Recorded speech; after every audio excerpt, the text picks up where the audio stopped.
গায়েবী হামলা হবে, গায়েবী অগ্নিসংযোগ হবে।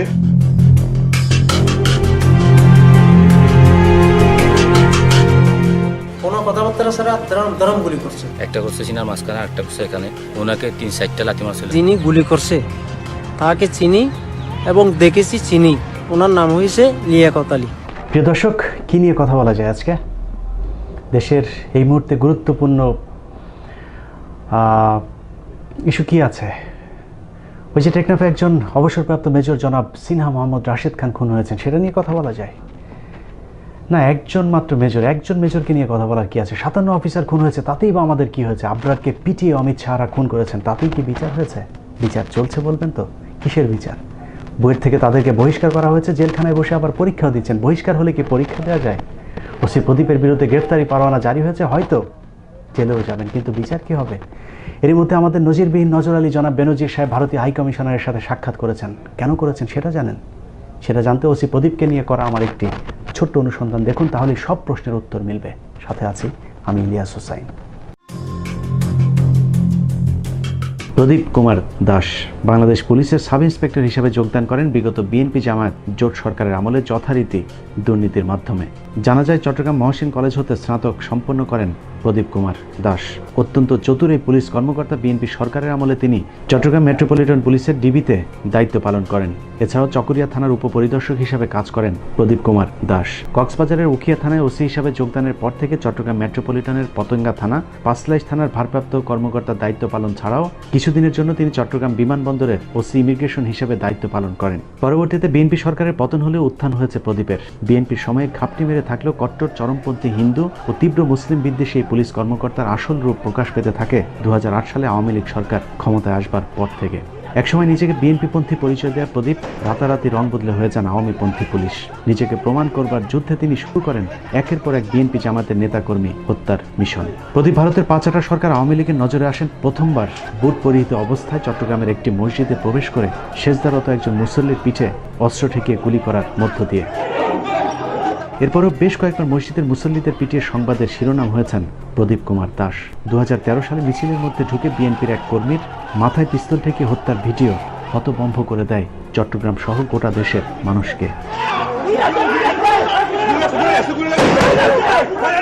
তবে তার এসব কর্মকাণ্ড অবশ্য আওয়ামী লীগের চোখে মধুর স্মৃতি, কারণ আওয়ামী লীগকে ক্ষমতায় রাখতে যে পুলিশ যত বেশি বিএনপি জামায়াতের প্রতি মারমুখী, তার কদর ততই বেশি। সেই সুযোগ পুরোটাই কাজে লাগিয়ে প্রদীপ বাগিয়ে নিয়েছেন বিপিএম সহ 2020 সালের কক্সবাজার জেলার শ্রেষ্ঠ ভারপ্রাপ্ত পুলিশ কর্মকর্তার পুরস্কার।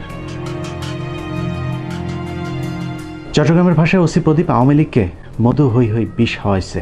প্রদীপের চাঁদাবাজি বাণিজ্য টিকিয়ে রাখতে এলাকায় অনেক আওয়ামী লীগের বড় বড় ব্যবসায়ীকেও জামায়াত শিবির তকমা দিয়ে তার কাছ থেকে চাঁদা আদায় করে থাকেন। কোনো কোনো ক্ষেত্রে ক্রসফায়ারও দেওয়া হয়েছে আওয়ামী লীগ সমর্থিত মানুষকেও। কক্সবাজার টেকনাফ এলাকায় যা খুবই সুবিধাজনক একটি হাতিয়ার।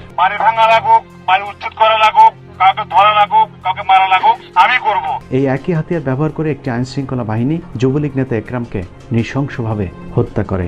হ্যালো, আমি কমিশনারের সাথে কথা বলতে চাচ্ছি। হ্যালো, কে ওইটা? ফোন রিসিভ করছো? এটা কে?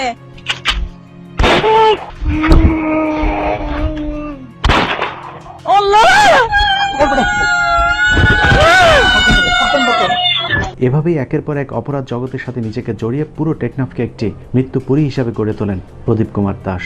প্রদীপের মাদক ব্যবসায় যে যখন বাধা দিয়েছে তাকেই তখন মাদক ও অস্ত্র মামলায় ফাঁসি দিয়ে ক্রসফায়ার দেওয়া হয়েছে। কখনো বাংলাদেশের নাগরিকের রোহিঙ্গা ডাকাত বলে চালিয়ে দেওয়ার ঘটনাও ঘটেছে টেকনাফে, যে কারণে প্রদীপের বিরুদ্ধে কথা বলা এখন এলাকায় সবচাইতে বিপজ্জনক একটি বিষয় হয়ে দাঁড়িয়েছে। আমরা মাইকের মধ্যে বলতে পারতেছি না, কারণ মাইকের মধ্যে অনেকে আমার কথাগুলো রেকর্ড করবে। এই কারণে কি বিচার হবে ওটা সময়কালে দেখা যাবে। কদিন আগে একই ভাগ্যবরণ করতে হয়েছে ফরিদুল মোস্তফা নামের একজন সাংবাদিককেও। তার অপরাধ ছিল মাদকের বিরুদ্ধে সংবাদ প্রচার করা। চাঁদাবাজি মামলার আসামি ফরিদুল মোস্তফাকে আমরা গ্রেফতার করি। গ্রেফতার করার পরে তাকে আমরা ব্যাপক জিজ্ঞাসাবাদ করি। এক পর্যায়ে সে আমাদের কাছে স্বীকার করে যে তার বাড়িতে অস্ত্র, ইয়াবা এবং মদ রয়েছে। এসব গদবাধা মুখস্থ কিছু বক্তব্য দিয়ে টেকনাফবাসীকে দীর্ঘদিন ধরে জিম্মি করে রেখেছেন ওসি প্রদীপ কুমার দাস। 15 মিনিটসের অনুসন্ধানে উল্লেখযোগ্য কয়েকটি ঘটনার মধ্যে রিলার জনৈক সুদূরের ছেলে শাহিনকে পবিত্র জুমার নামাজে সেজদায় থাকা অবস্থায় তুলে নিয়ে নির্মমভাবে হত্যা করা। ওয়াইকংয়ের আনোয়ার নামে এক ব্যক্তিকে ধরে নিয়ে হত্যার পর সেই ঘটনায় মামলা করতে গেলে নিহত আনোয়ারের স্ত্রী এবং তার বোনকে কক্সবাজার আদালত চত্বর থেকে তুলে নিয়ে যায় প্রদীপের সন্ত্রাসী বাহিনী। টানা 5 দিন গণধর্ষণের পর তাদের খোঁজ পাওয়া যায়। দুবাই ফেরত এক যুবক ওসির বিরুদ্ধে ফেসবুকে স্ট্যাটাস দেওয়ায় তাকে ধরে নিয়ে 22 লাখ টাকা চাঁদা দাবি করা হয়, কিন্তু পরিবারটি টাকা দিতে না পারায় সেদিন রাতেই সেই যুবককে খুন করে প্রদীপ। এলাকায় সাদা মনের মানুষ হিসেবে পরিচিত শাপলাপুরের হাবিবুল্লাহ নামক এক ব্যক্তিকে একটি এনজিওর সাথে চুক্তি করে হত্যা করে প্রদীপের সন্ত্রাসী বাহিনী। অথচ নিহত হাবিব বৃক্ষপ্রেমিক হিসেবে চ্যানেল আই পুরস্কারপ্রাপ্ত একজন মানুষ। এই হত্যাকাণ্ডে প্রদীপ সৈয়দ হোসেন নামে এমন একজনকে আসামি করেন যিনি ওই ঘটনার 6 মাস আগে থেকেই জেলখানায় বন্দী ছিলেন। ওয়াইকং ইউনিয়নের একাধিকবার নির্বাচিত ইউপি চেয়ারম্যান মরহুম মুস্তাক আহমেদ চৌধুরীর পরিবারটি সর্বদাই মাদকের বিরুদ্ধে সোচ্চার, যে কারণে গভীর রাতে বাড়িটিতে হামলা করে 30-40 লাখ টাকার স্বর্ণ অলংকার লুট করা হয়। সেই রাতে পরিবারের একমাত্র সন্তান জুনায়েদকেও তুলে নিয়ে যাওয়া হয়। পরবর্তীতে উপজেলা আওয়ামী লীগের সভাপতি জাফর আলম বহু চেষ্টার পর জুনায়েদকে বাঁচালেও লুটকৃত স্বর্ণ অলংকার উদ্ধার করতে পারেনি। মাদকের বিরুদ্ধে কথা বলায় গেল 24 জুন ঝিমংখালীর একজন 70 বছরের অবসরপ্রাপ্ত সরকারি প্রাথমিক বিদ্যালয়ের শিক্ষককে মিথ্যা মাদক মামলায় তুলে নিয়ে জেলখানায় পাঠিয়ে দেওয়া হয়। অথচ যে মাদক মামলায় ওই শিক্ষককে গ্রেফতার দেখানো হয়েছে সেই সময়ে তিনি হজ পালনের উদ্দেশ্যে পবিত্র মক্কা শরীফে অবস্থান করছিলেন। বিজ্ঞ আদালত তার পাসপোর্ট ও ভিসা থেকে জামিন দিলেও এখনও প্রদীপের আতঙ্কে দিন কাটে পরিবারটির। পরের ঘটনার শিকার পশ্চিম লেদা এলাকার মৃত গবি সুলতানের ছেলে মুস্তাক সওদাগর নামের এক মুদি দোকানির। মুস্তাককে ক্রসফায়ারের হুমকি দিয়ে মোটা অঙ্কের চাঁদা আদায়ের একদিন পর 1200 পিস ইয়াবা দিয়ে তাকে আদালতে চালান করে দেওয়া হয়। সেনাবাহিনীর প্রতি ওসি প্রদীপের ক্ষোভ দীর্ঘদিনের। হাসান আলী নামে বিজিবির এক সোর্স মাদক পাচারের সাথে ওসি প্রদীপের সম্পৃক্ত থাকার বিষয়টি সেনাবাহিনীর একজন কমান্ডিং অফিসারকে জানালে হাসান আলীকে সেদিন রাতেই তুলে নিয়ে যায় প্রদীপ। ঘটনার 3 দিন পর হাসানের লাশ পাওয়া গেলে পুলিশ জানায় কথিত বন্দুক যুদ্ধে তার মৃত্যু হয়েছে। হত্যাকাণ্ডে পুলিশের বিরুদ্ধে সরাসরি অভিযোগ তুললে হাসানের স্ত্রীর বিরুদ্ধে উল্টো মাদকের মামলা দিয়ে তার বসত বাড়িটিও গুড়িয়ে দেওয়া হয়। পুরো বিষয়টি স্থানীয় বিজিবির ঊর্ধ্বতন কর্মকর্তারা অবগত থাকলেও কিছুই করতে পারেননি। উল্টো প্রদীপ নিজেই দাম্ভিকতার সাথে মানুষের ঘরবাড়ি গায়েবীভাবে ভাঙচুর ও অগ্নিসংযোগের বিষয়টি এলাকায় বলে বেড়ান। ওই সমস্ত বাড়িতে গায়েবী হামলা হবে এবং কোনো কোনো বাড়িতে গায়েবী অগ্নিসংযোগ হবে এবং কোনো কোনো গাড়িতে গায়েবী অগ্নিসংযোগও হতে পারে। হাবিবছড়া ইউনিয়নে জানেন মামুনের বাড়িতে গায়েবী হামলা হয়েছে এবং ওখানে গায়েবী আগুনও ধরেছে। দর্শক, এত কিছুর পরে ওসি প্রদীপকে এসপি, আইজিপি কিংবা প্রধানমন্ত্রী চাইলেও কিছু করতে পারবে না, কারণ তাদের পেছনে আছে বিরাট এক শক্তি।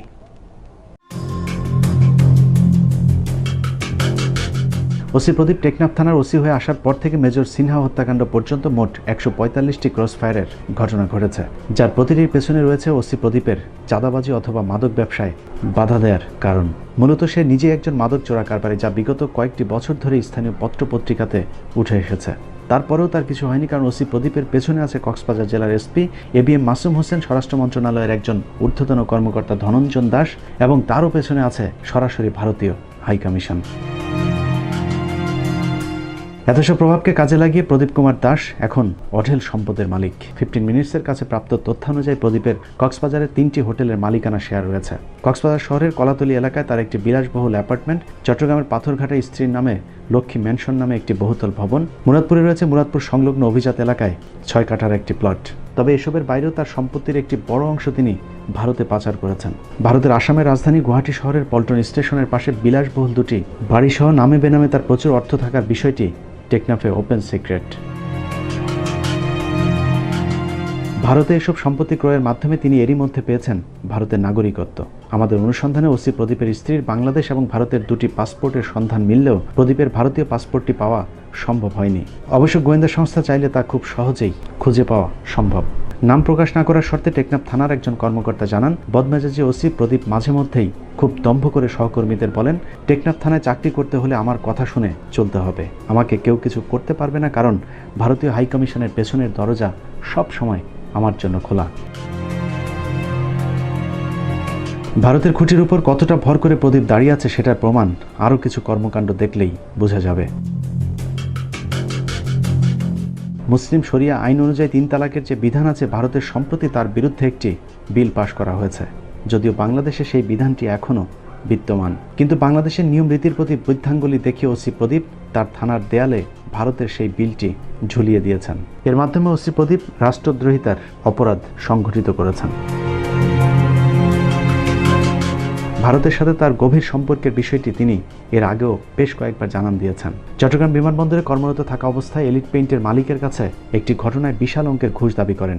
পরবর্তীতে ঘুষ দিতে রাজি না হওয়ায় এলিট পেইন্টের মালিকের বিরুদ্ধে তিনি মিথ্যা একটি মামলা করেন। সেই ঘটনাতেই প্রদীপের আলো থেমে যেতে পারত, কারণ এলিট পেইন্টের মালিক ছিলেন তৎকালীন আইজিপি শহীদুল হকের একজন ঘনিষ্ঠ বন্ধু। পুলিশ মহাপরিচালক শহীদুল হক সে বিষয়টি জানার পর প্রদীপের বিরুদ্ধে একটি চাঁদাবাজির অভিযোগ দায়ের করেন। এরই প্রেক্ষিতে প্রদীপকে ক্লোজ করে তারপর সিলেট পুলিশ লাইন্সে সংযুক্ত করা হয়।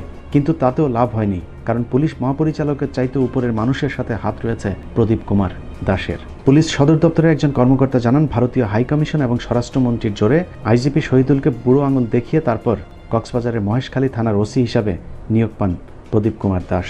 লম্বা সময় মহেশখালী থাকার পর প্রদীপ বাগিয়ে নেন ঘুষখোরদের স্বপ্নের পোস্টিং টেকনাফ থানার ওসির চেয়ারটি। সেখানেও একই রকমের ঘুষ বাণিজ্য চলতে থাকলে গেল বছরের 4 মে 2019 তারিখে তৎকালীন অতিরিক্ত আইজিপি মখলিসুর রহমান অবসরে যাবার আগে ওসি প্রদীপের বিরুদ্ধে নানান দুর্নীতির অভিযোগের প্রেক্ষিতে টেকনাফ থানা থেকে সরিয়ে দেন। কিন্তু অজানা শক্তির কারণে মাসখানেকের মধ্যে আবারও তিনি টেকনাফ থানার ওসির পদটি ফিরে পান। এখানেই শেষ নয়, ওসি প্রদীপ যেই থানাতেই গিয়েছেন সেখানেই তার প্রথম কাজ হলো দাড়িওয়ালা বা নামাজি কোনো পুলিশ থাকলে তাকে বদলি করা এবং তার আশপাশে হিন্দু পুলিশ সদস্য এনে একটি সাম্প্রদায়িক বলয় তৈরি করা। তিনি তার রানার কিংবা ড্রাইভার কখনোই মুসলিম কাউকে রাখেন না। এই যেমন টানা 6 বছর ধরে থাকা তার বর্তমান রানার এসআই মিঠুন ভৌমিক, সাগর দাস ছাড়াও তার ঘনিষ্ঠ বেশ কয়েকজন হিন্দু কনস্টেবল, এসআই এবং এএসআই রয়েছেন টেকনাফ থানায়। তার পরামর্শে এবছর জেলার শ্রেষ্ঠ সাব ইন্সপেক্টরের পুরস্কারটিও দেওয়া হয়েছে তার ক্রসফায়ারের আরেক সহযোগী সাব ইন্সপেক্টর সজীব দত্তকে। এছাড়াও মাদক নিয়ন্ত্রণের নামে তার খুনের আরেক সহযোগীর নাম দীপক বিশ্বাস।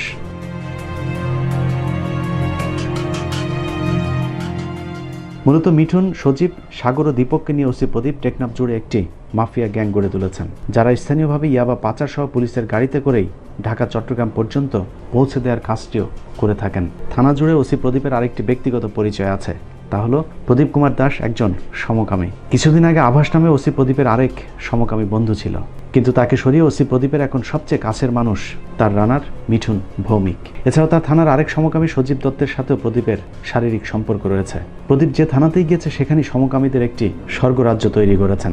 পতেঙ্গা থানায় থাকাকালীন প্রজাপতি রিসোর্ট নামে একটি রিসোর্টকে সমকামীদের জন্য সেফ হাউস হিসাবে ব্যবহার শুরু করেন ওসি প্রদীপ, যার প্রমাণ এখনও ওই রিসোর্টে গেলে পাওয়া যাবে। তার সমকামিতার সঙ্গে মিঠুন ভৌমিক, সাগর দাস, সজীব দত্তদের নিয়ে বিভিন্ন দেশে ভ্রমণ এবং একান্ত সময় কাটানোর কিছু স্থির চিত্র এখন 15 মিনিটসের হাতে। তবে প্রদীপের স্ত্রীর সন্তানও আছে, কিন্তু তার এই বিকৃত যৌনাচারের কারণে একাধিকবার থানার ভেতরেই তার স্ত্রীর সাথে কথা কাটাকাটির ঘটনাও ঘটেছে। উল্লেখ্য, প্রদীপের একটি বিকৃত যৌনাচারের প্রতিশোধ নিতে তার স্ত্রী পতেঙ্গা থানার একজন ওসি তদন্তের সাথে অবৈধ শারীরিক সম্পর্ক গড়ে তোলেন। বিষয়টি টের পেয়ে প্রদীপ ওই অফিসারকে চাকরি ছেড়ে দেশ ত্যাগ করতে বাধ্য করেন।